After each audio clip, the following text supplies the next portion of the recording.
Hello, good morning. Magandang araw sa inyong lahat. Ayan.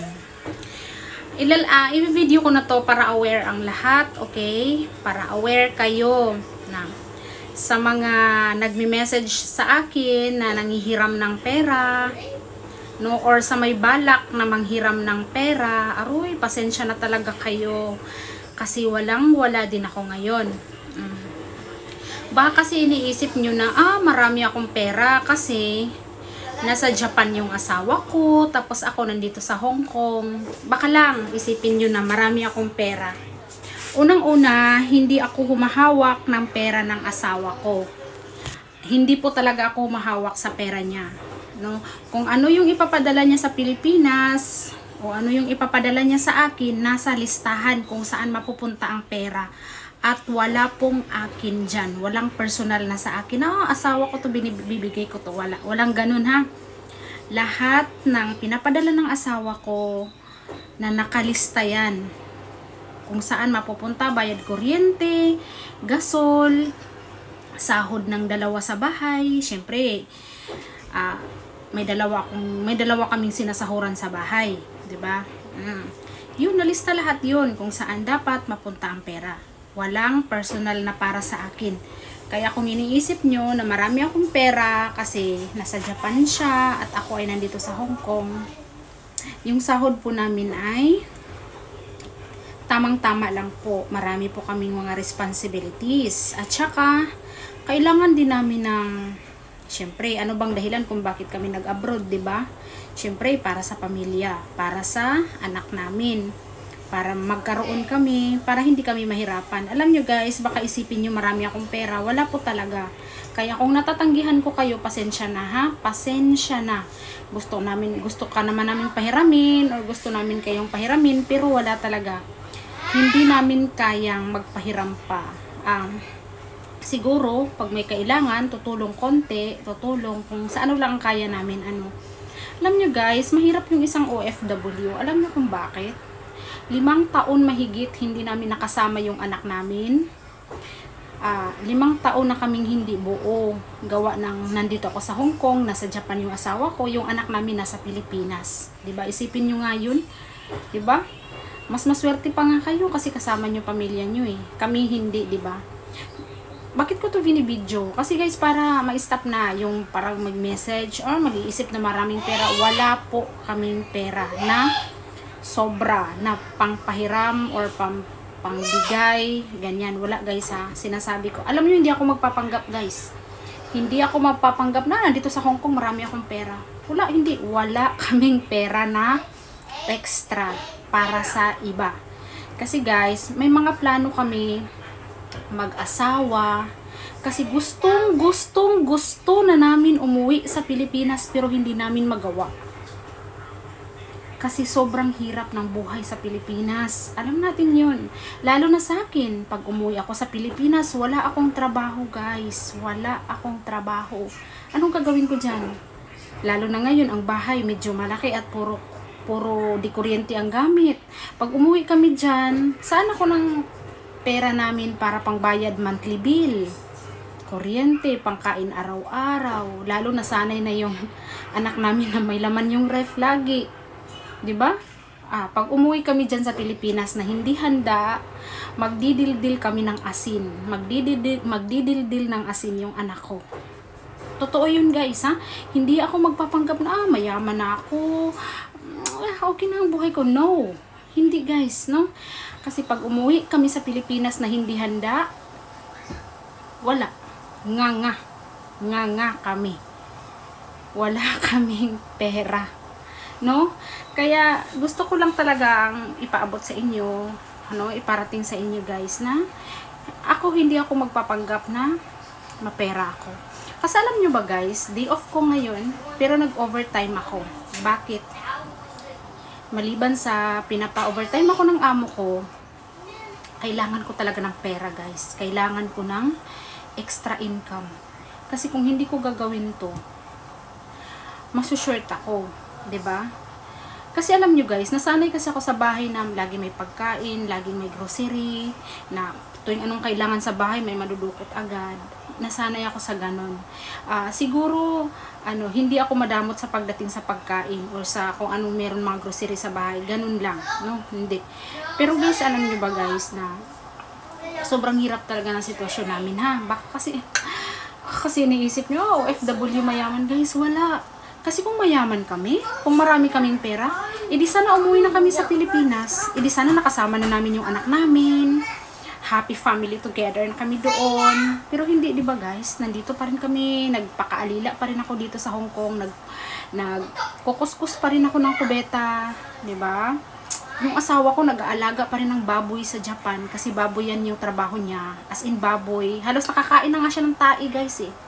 Halos yung tae ng baboy sa sobrang dami ng baboy na inalagaan nila doon. Ha? Alam mo yung tae, hinahilamos niya na. Minsan nakakatikim na siya ng tae ng baboy doon. Ganon kahirap ang trabaho niya.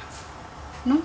Kasi baka kasi isipin ng pamilya niya sa Pilipinas or sa pamilya ko or kahit sinong tao na hayahay kaming mag-asawa. Hindi po kami hayahay, okay? Sa part pa lang na hindi namin nakasama yung anak namin, ilang taon, 5 taon na higit, magsi 6 years na nga na hindi niya nakasama, hindi namin nakasama, hindi kami kompleto guys. Yun yung sinasabi ko sa inyo guys na si Freddy doon, hirap ang trabaho, nakakahilamos ng tae ng baboy, minsan natitikman niya pa.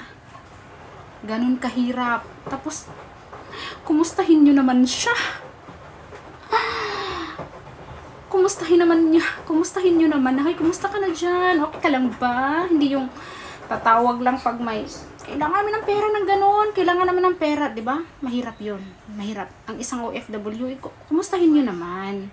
No, wag puro pera dito, pera doon. Ganon guys, ha? Please lang. Kasi minsan nasabi ko, kumakain ka na ng tae ng baboy. Ano ba yan? Ang dumi naman ng mukha mo. Kinakain mo ng tae ng baboy. Di ba? Ganon kahirap guys. Sobra. Kaya, gusto na naming umuwi. Kaso hindi namin magawa. Kung may manghihiram sa amin, tapos pahiramin namin, tapos hindi kami mababayaran, mas lalo kaming hindi makakauwi. Itinitiis na nga lang namin kasi gusto na namin umuwi. Tapos ngayon, nasa tao pa ang pera. Hindi pa, sa totoo lang guys ha, yung pera ko ngayon nasa tao. May mga hiram sa akin yung may mga taong may hiram sa akin. Yun lang yung inaasahan kong pera ko pa uwi sa Pilipinas. Wala pang nagbayad hanggang ngayon. Inaantay ko pa rin may magbayad sa akin. Yung punto ko, kaya nga nag-stop muna ako ng pampahiram guys. Nag-stop muna akong pahiram. Bakit? Naniningil muna ako. Kasi wala na akong hawak ngayon. Ang pera kasi na savings ko, ang savings na pera ko na konti, na pangpauwi ko sa Pilipinas, hiniram muna sa akin. Ngayon, inaantay ko pa silang magbayad. Wala pang nagbayad guys. So ngayon guys, yun lang iniisip ko na huwag niyo isipin na marami akong pera, ha? Wala po guys. Lahat po ng pera hawak ko, lahat po ng pera na mga sahod namin ay may nakalaan na. May nakalaan na guys. Okay? Kaya ako humihingi lang ako ng pasensya sa inyo kung hindi ko kayo mapahiram. Huwag pong magsama ang loob niyo, ha? Sa aming mga OFW. Kasi, sobrang hirap po guys kung alam niyo lang, no? Yung anak namin nagtitiis na nga nagtitiis na nga lang din sa Pilipinas, hindi kasi kasama, hindi namin sila kasama. O baka naman sabihin nyo na, bakit? Sino bang nagsabi sa inyo na mag-OFW kayo? Sino bang nagsabi sa inyo na lumayo kayo sa anak nyo? Wala naman, choice naman namin to. Choice namin tong lumayo para mas mabigay namin yung magandang kinabukasan sa anak namin. Choice namin to. Pero hindi rin namin kayo responsibilidad na pag manghiram kayo ay kailangan namin kayong pahiramin. Okay? Hindi naman namin kayo responsibilidad, di ba? So, kung hindi man kami makabigay, hindi man kami makahiram, pasensya na. Okay? Kung may maitulong kami konti, na kaya namin, sige okay. Pero, hindi namin kayo responsibilidad. No?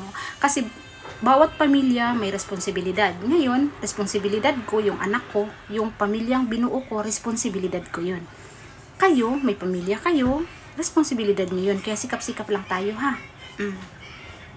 Kaya, ako awang-awa na ako sa asawa ko. Alam niyo kung bakit? Minsan naiinis ako sa kanya. Alam mo bakit? Pagod na sa trabaho, umiinom pa. Kaya naiinis ako dyan. O sa totoo lang, kahit marinig niya pa to. Naiinis ako, ayoko siyang uminom kasi mas gusto ko na pagkatapos niya magtrabaho, magpahinga na siya. Ayoko siyang nagalasing palagi, lalo na pag halos gabi-gabi nagalasing siya. Siyempre, sino ba naman ang matutuwa? 'Di ba? Kahit sinong asawa. Siyempre, nagagalit ako. Pag galit talaga ako. Ano ba yan? Alagaan mo naman sarili mo. Mahal ko eh. Gusto ko siyang gusto ko siya na maging healthy. Huwag siyang masyadong magainom kasi alam ko nakakasira yung palagi gabi-gabi. Sabi niyo, ang sama-sama ng ugali ni Juliet. Lagi na lang galit sa asawa niya. Ipasaway eh. Sinabing huwag uminom. Kasi, nagtatrabaho pa kinabukasan, inom pa rin ng inom. Masisisi niyo ba ako? Asawa ako. 'Di ba? Natural magagalit ako. Huwag kang uminom. Ano ba yan? Lagi na lang ganyan. 'Di ba? Ready.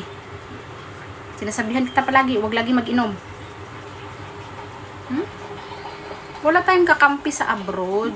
Kung magkasakit tayo na lang magdadamayan sa sarili natin. Diba? Kala nyo guys, pag galit ako sa sakaw, galit talaga ako. Bungangera talaga ako guys. Kaya sa totoo lang guys, pasensya na sa mga gusto manghiram sa amin. Wala talaga kaming pera. Tsaka pauwi kami. Okay? Pauwi kami. Wala kaming pera. Actually guys, ayoko magpanggap na maraming pera, nagyayabang ako. No. Mahirap kami, wala kaming pera. No? Kaya hanggang ngayon, nagkukuskus kubita pa rin ako dito, nagpakaalila pa rin ako dito sa Hong Kong hanggang ngayon. Kasi kapag umuwi kami sa Pilipinas na walang hindi handa, nganga. Diba? Hindi ako magpapanggap na, piling mayaman. Doon na tayo sa totoo guys. Na kung wala kami dito sa abroad, kung hindi kami nag-OFW, ngayon sa Pilipinas, magdildil kami ng asin ng anak ko. At ayaw ko yung makita sa anak ko. Alam nyo guys, na-realize ko na, mas masakit makita na wala kang maibigay sa anak mo. Wala kang mapapaulam sa anak mo. Tuwing nakikita mo na nagdidildil ng asin, may iiyak ka na lang. Mas kaya ko pang tiisin na malayo sa kanya. Na nakikita ko na masaya siya, na nakakain siya ng masarap. Mas masaya pa ako makita na ganun, na naibigay ko sa kanya yung na dapat deserve niya. Kasi syempre pinanganak ko siya sa mundong to, 'di ba? Sino ba kasi nagsabi sa iyo na mag-anak ka, 'di ba? Ako, ginusto kong magkaanak. So natural, responsibilidad ko na ibigay ko sa kanya yung pangangailangan niya. Material man or kahit ano. Alam mo, nagkulang ako sa part na pag-aalaga guys. Nagkulang talaga ako. Kasi 1-year-old pa lang siya, iniwan ko na. Hanggang ngayon, nandun, iniwan ko pa rin. Nagkulang ako sa part na yan. Kaya nga bumabawi ako sa part na makita kong may bahay na siya. Nakakakain siya ng maayos. No? Natutukan ko yung education niya. Nabibili ko yung mga books niya para matuto siya. Bumabawi ako sa part na yan. Pero sa pag-aalaga, ex talaga ako guys. Ex ako. Ang laki ng pagkukulang ko sa pag-aalaga sa anak ko. Personal. Totoo yun. Kaya bumabawi ako eh. Kailangan nakafocus ako sa kanya. Na ito, pinanganak kita sa mundo, sinilang kita sa mundo, responsibilidad ko na ibigay sa iyo ang magandang kinabukasan. Since wala naman akong trabaho sa Pilipinas, hindi naman ako nakapagtapos ng pag-aaral, high school graduate lang ako, college nga ngayon sa Pilipinas, nag-OFW dito sa Hong Kong eh. Kasi sobrang hirap sa Pilipinas. So, since wala naman akong trabaho na matino sa Pilipinas, ang choice lang namin talaga is mag-OFW. 'Di ba? Mag-OFW kasi ito lang yung way na mabigay mo ang magandang kinabukasan sa anak mo. Maswerte na lang talaga ako sa amo ko, guys. Hindi ako tulad ng ibang amo na nambubugbog or na minamaltrato. Kaya sobrang blessed ko sa part na to, guys. So, ngayon lang guys, ang sinasabi ko, kung sino yung, basta yun ang sinasabi ko guys, sinishare ko lang yung iba guys, pero ang sinasabi ko lang talaga, sino yung manghihiram, pasensya na, wala talaga kaming mapahiram sa inyo. Okay? Bye-bye guys!